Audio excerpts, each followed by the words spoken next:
আমরা অনেকেই মনে করি গাছই পৃথিবীর সবচেয়ে বড় অক্সিজেন সরবরাহকারী।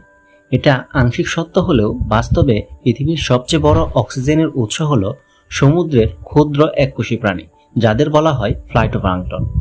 ফ্লাইটোপ্লাঙ্কটন অতি ক্ষুদ্র জলজ প্রাণী যারা সূর্যালোকের সাহায্যে সালোক সংশ্লেষণ করে খাদ্য তৈরি করে এবং সেই সাথে অক্সিজেন নির্গত করে। ফাইটোপ্লাঙ্কটন একাই পৃথিবীর প্রায় 50 থেকে 80% অক্সিজেন উৎপন্ন করে।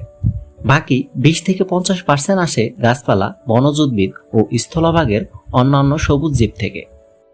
সামুদ্রিক শৈবালও এই কাজে গুরুত্বপূর্ণ ভূমিকা রাখে।